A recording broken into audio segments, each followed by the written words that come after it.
The advantages of the new method is first that you have a soft approach. It's not very heavy in terms of preparation or in terms of reference list of questions.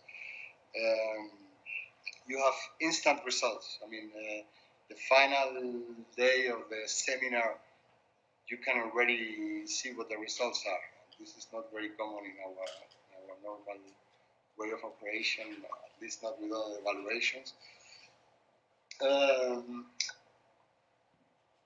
For me, the disadvantage, which was not a disadvantage in this case, is that I think you can only use this method when you have a really structured institutional setting, which is not the case in all the programs in Bolivia. It is the case for the program we chose.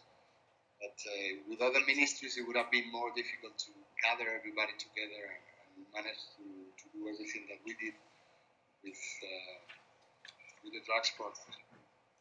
And even if I said that it's a light exercise from the point of view of working the delegation, it requires a lot of preparation, either from us or from the technical assistance team, to schedule the week, schedule all the interviews, to gather all the different beneficiaries, because there was many people involved, and having them together on this, around the same table, it was not always easy. So it took a lot of preparation, but more on the logistics side. All in all, I mean, the idea was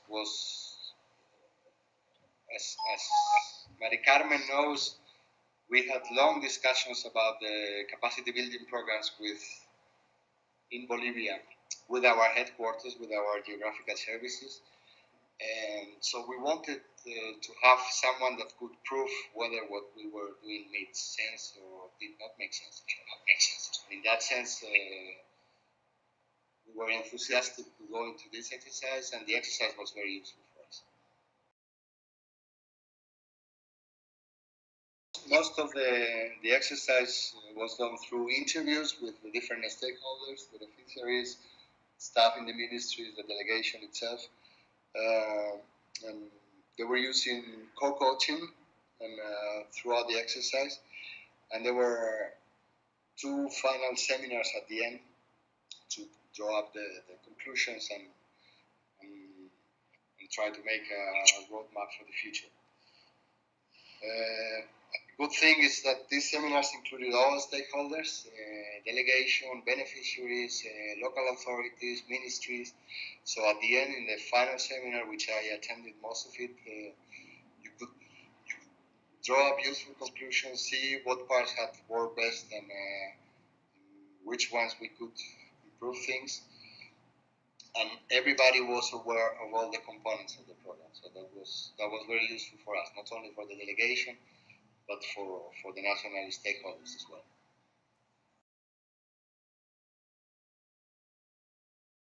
I mean, on the uses for the delegation is clear. Is as I said at the beginning, classical evaluation doesn't go into the nitty-gritty of capacity building.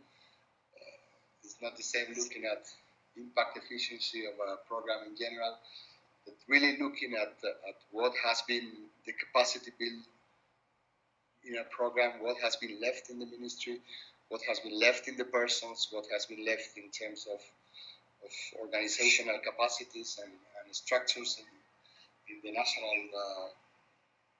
national counterpart. So for us was important to have something that was scientific method to measure what we have done only on the capacity building part.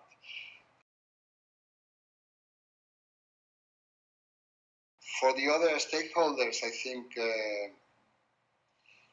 there was a learning effect for the national authorities out of the interviews and the final seminar.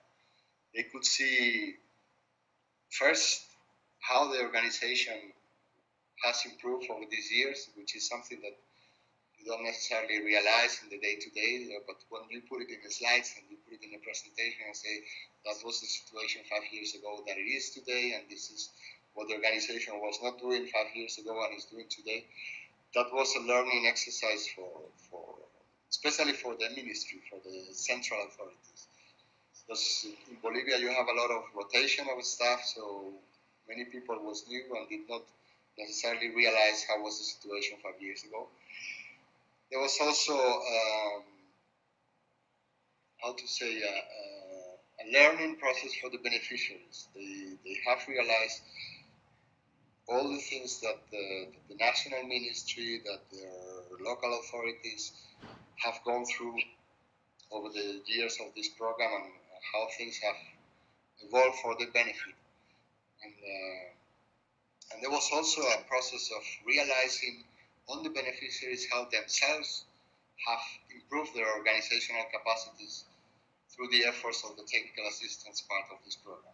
Because the building of capacities did not take place only in local and central authorities, but also at the level of the beneficiaries, of the unions of cocaleros, of the federations, which have got now the means, but also the knowledge to be a much more powerful and organized structure to discuss and to have a policy dialogue with the government.